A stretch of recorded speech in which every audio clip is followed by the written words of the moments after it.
এই পৃথিবীতে সবচেয়ে সস্তা জিনিস কি জানেন? মা বাবার নিঃস্বার্থ ভালোবাসা। আর সবচেয়ে দামি জিনিস সন্তানের অহংকার।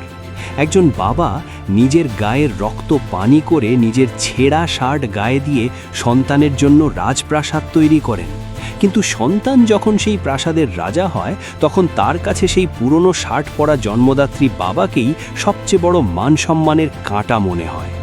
আজ আপনাদের শোনাবো এমন এক অকৃতজ্ঞ ছেলে ফরহানের গল্প, যে নিজের বিয়ের আসরে নিজের জন্মদাত্রী বাবাকে চাকর হিসাবে পরিচয় দিয়েছিল। কিন্তু নিয়তির খেলা বড়ই অদ্ভুত। সেই বিয়ে আসরেই ফরহানের এমন এক চরম পতন হয়েছিল, যা পুরো শহরের মানুষের জন্য এক বিশাল শিক্ষা হয়ে আছে। শহরের সবচেয়ে অভিজাত এবং 5 স্টার হোটেল প্যান প্যাসিফিকের গ্র্যান্ড বলরুম। আজ ফরহানের বিয়ে। ফরহান শহরের উঠতি কোটিপতি একটি নামকরা আইটি কোম্পানির সিইও। তার বিয়ে হচ্ছে দেশের অন্যতম বড় শিল্পপতি আরমান চৌধুরীর একমাত্র মেয়ের সাথে। পুরো হলরুম বিদেশি ফুল, ক্রিস্টালের ঝাড়বাতি আর নিয়ন আলোয় ঝলমল করছে। শহরের সব নামি দামি ভিআইপি, মন্ত্রী এবং বড় বড় ব্যবসায়ীরা আজ এই বিয়ের অতিথি। ফরহান দামি শেরওয়ানি পরে স্টেজে বসে আছে, তার চোখে মুখে উপচে পড়ছে অহংকার আর আভিজাত্য। কিন্তু এই ঝলমলে আসরের এক অন্ধকার কোণে, যেখানে ওয়েটাররা ব্যবহৃত প্লেট রাখছে, সেখানে নীরবে দাঁড়িয়ে আছেন একজন ষাটোর্ধ্ব বৃদ্ধ। তার নাম আকবর সাহেব। পরনে অত্যন্ত সাধারণ ইস্ত্রি ছাড়া একটি মলিন সুতির পাঞ্জাবি আর চোখে মোটা ফ্রেমের পুরনো চশমা। এই আকবর সাহেব আর কেউ নন, তিনি ফরহানের জন্মদাত্রী বাবা। ফরহান তার বাবাকে কড়া ভাষায় ওয়ার্নিং দিয়ে রেখেছিল, দেখো বাবা, আমার বিয়েতে দেশের সব ভিআইপিরা আসবে। তোমার এই ফক্কিনির মতো চেহারা আর ক্ষেতমার্কা কথাবার্তা শুনলে আমার ক্লায়েন্টরা হাসাহাসি করবে। তুমি শুধু পেছনের গেট দিয়ে ঢুকে চুপচাপ এক কোণে দাঁড়িয়ে থাকবে। আমার শ্বশুরবাড়ির বা স্টেজের ধারে কাছেও আসবে না। আকবর সাহেব ছেলের এই অপমানে কিছু বলেননি। একজন বাবা সন্তানের সুখের জন্য নিজের আত্মসম্মানও গিলে ফেলতে পারেন।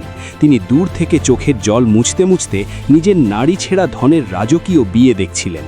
তার মনে পড়ছিল সেই দিনগুলোর কথা, যখন ফরহানকে শহরে পড়ানোর জন্য তিনি নিজের দুবেলা খাবার একবেলা করে খেয়েছিলেন। বিয়ের আসরে ফরহানের শ্বশুর আরমান চৌধুরী তার কয়েকজন ভিআইপি বিদেশি পার্টনারকে নিয়ে ফরহানের সাথে কথা বলছিলেন। হঠাৎ আরমান চৌধুরী এদিক ওদিক তাকিয়ে ফরহানকে জিজ্ঞেস করলেন, ফরহান বাবা, তোমার বাবাকে তো কোথাও দেখছি না। তুমি বলেছিলে উনি একজন রিটায়ার্ড বড় ব্যবসায়ী, উনাকে ডাকো, আমার পার্টনারদের সাথে একটু পরিচয় করিয়ে দিই। ফরহান এই প্রশ্নে চরম অস্বস্তিতে পড়ে গেল। তার কপালে ঘাম জমতে শুরু করল। ঠিক সেই মুহূর্তে ফরহানের চোখ গেল ডাইনিং এরিয়ার দিকে। আকবর সাহেব সেখানে দাঁড়িয়েছিলেন এবং একজন অতিথি ভুল করে ফ্লোরে জুস ফেলে দেওয়ায় আকবর সাহেব নিজের পকেট থেকে রুমাল বের করে সেটা মুছে দিচ্ছিলেন, যাতে কেউ পিছলে না পড়ে। এই সাধারণ মানবিক কাজটাই ফরহানের কাছে চরম লজ্জার কারণ হয়ে দাঁড়াল। আরমান চৌধুরীর চোখও সেদিকে গেল। তিনি ভ্রু কুঁচকে জিজ্ঞেস করলেন, আরে ফরহান, ওই সাধারণ পোশাক পরা বয়স্ক লোকটা কে? উনি ফ্লোর মুছছেন কেন? উনি কি তোমার কোনো আত্মীয়? ফরহান এক মুহূর্তের জন্য থমকে গেল।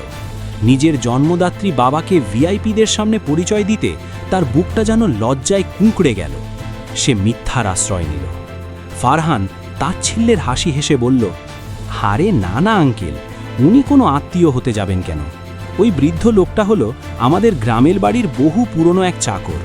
ছোটবেলা থেকে আমাদের বাড়িতে কাজ করে, তো তাই দয়া করে আজকে একটু ভালো খাবার খাওয়ার জন্য নিয়ে এসেছি। ওর অভ্যেসই এমন, যেখানে সেখানে ফ্লোর পরিষ্কার করা শুরু করে। কথাগুলো একটু দূরে দাঁড়িয়ে থাকা আকবর সাহেবের কানে একদম তীরের মতো বিঁধল। তার মনে হলো কেউ যেন তার বুকের ভেতর একটা ধারালো বর্ষা ঢুকিয়ে দিয়েছে।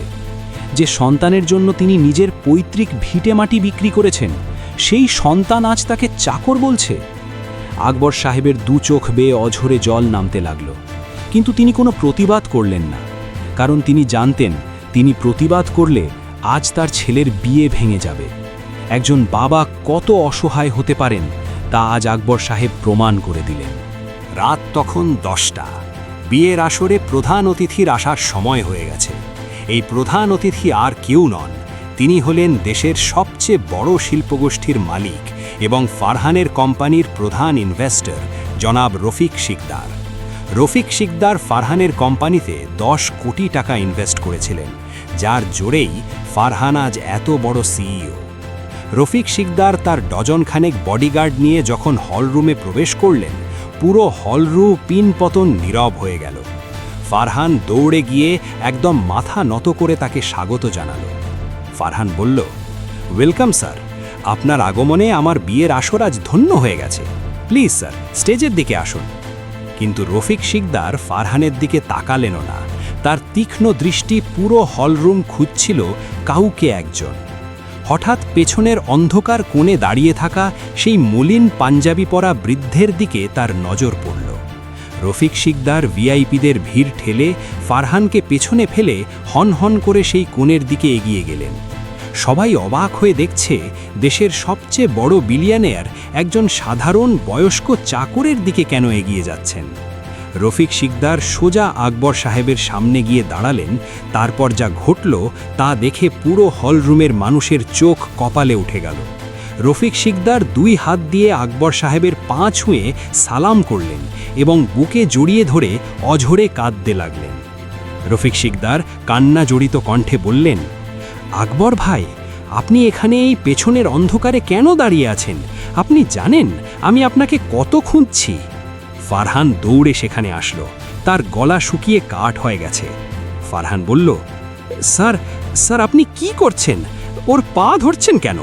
ও তো আমাদের বাড়ির একটা সামান্য চাকর। কথাটা শোনার সাথে সাথে রফিক শিকদার বিদ্যুতের মতো ঘুরে দাঁড়ালেন এবং তার হাত সজোরে গিয়ে পড়ল ফারহানের গালে। ঠাস করে এক বিশাল চড়ের শব্দে পুরো 5 স্টার হোটেলের বলরুম যেন কেঁপে উঠল। ফারহান ছিটকে ফ্লোরে পড়ে গেল। তার শ্বশুর আরমান চৌধুরী এবং সব ভিআইপি অতিথিরা দৌড়ে এলেন। আরমান চৌধুরী বললেন, সিকদার সাহেব, আপনি কি করলেন? আমার জামাইকে চড় মারলেন, আর আপনি একটা সামান্য চাকরের পা ধরছেন কেন? রফিক সিকদার এবার রাগে ফেটে পড়লেন। তার চোখ দিয়ে যেন আগুন ঝরছে। রফিক সিকদার বজ্রকণ্ঠে বললেন, চাকর? আপনারা সবাই একে চাকর ভাবছেন? আর এই বেঈমান ফারহান নিজের জন্মদাত্রী বাবাকে আপনাদের সামনে চাকর বলে পরিচয় দিয়েছে। পুরো হলরুমে একটা শকের ঢেউ বয়ে গেল। ফারহানের শ্বশুর চমকে উঠলেন। কি বলছেন আপনি? ফারহানের বাবা তো একজন রিটায়ার্ড বড় ব্যবসায়ী। রফিক সিকদার তাচ্ছিল্যের হাসি হাসলেন। বড় ব্যবসায়ী নয় চৌধুরী সাহেব, এই আকবর ভাই হলেন একজন সাধারণ কৃষক, কিন্তু ওনার হৃদয়টা আমার মতো বিলিয়নিয়ারের চেয়েও বড়। এই ফারহান যখন আমাকে বলে বেড়ায় যে সে নিজের যোগ্যতায় আমার কাছ থেকে 10 কোটি টাকার ফান্ডিং পেয়েছে, সেটা ডাহা মিথ্যে কথা। ফারহানের চোখ ভয়ে বড় হয়ে গেল। সে ফ্লোরে বসেই ঘামতে লাগল। রফিক সিকদার সবার দিকে তাকিয়ে বলতে লাগলেন, আজ থেকে 3 বছর আগে আমার কোম্পানির চরম লস চলছিল। আমি ব্যাংক দেউলিয়া হওয়ার পথে ছিলাম। তখন এই আকবর ভাই, যিনি আমার বাবার বন্ধু ছিলেন, তিনি তার জীবনের শেষ সম্বল গ্রামের 10 বিঘে জমি এবং পৈতৃক বাড়ি বিক্রি করে আমাকে 3 কোটি টাকা ধার দিয়েছিলেন, যাতে আমি পথে না বসি। আজ আমি ওনার সেই 3 কোটির জন্যই 1000 কোটির মালিক। রফিক সিকদার ফারহানের কলার চেপে ধরে তাকে টেনে তুললেন। তোর মতো অযোগ্য একটা ছেলেকে আমি কেন 10 কোটি টাকা ইনভেস্ট করব রে বেঈমান?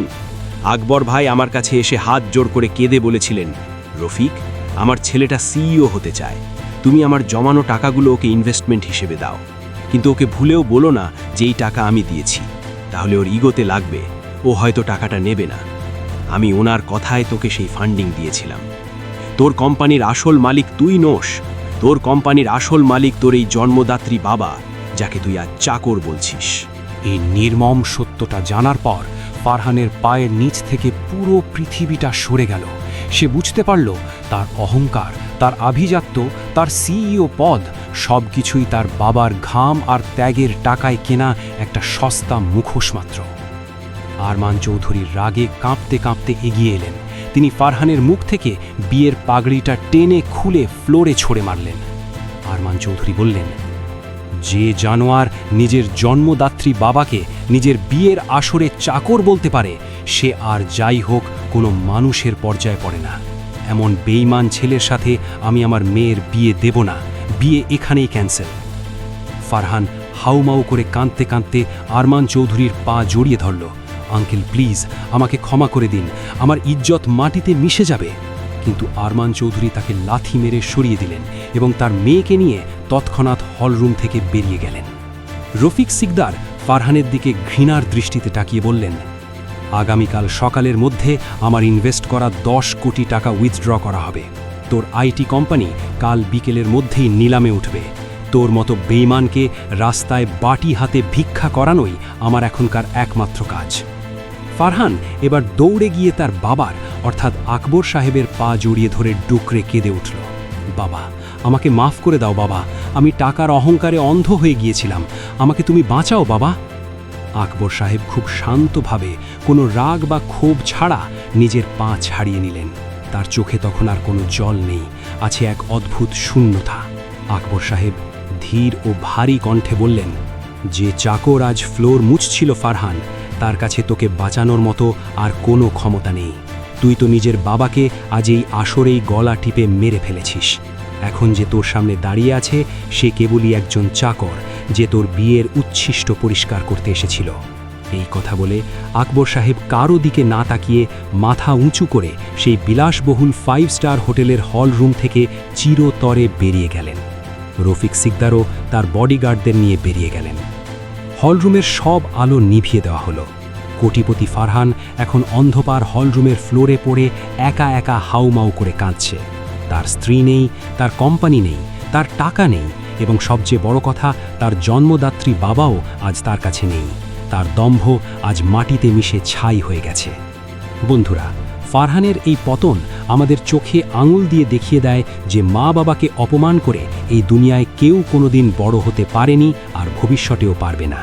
যে বাবা নিজের স্বপ্ন বিক্রি করে সন্তানের স্বপ্ন কেনেন, সেই বাবাকে যে সন্তান তাচ্ছিল্য করে, প্রকৃতির কর্মফল বা কার্মা তাকে ঠিক এভাবেই রাস্তায় নামিয়ে আনে। আপনি যদি ফারহানের জায়গায় থাকতেন, তবে কি নিজের বাবাকে নিয়ে এমন লজ্জাবোধ করতেন, নাকি বুক ফুলিয়ে বলতেন, আমার বাবা একজন সাধারণ মানুষ হলেও তিনি আমার হিরো? কমেন্টে আপনার মূল্যবান মতামত আমাদের অবশ্যই জানান।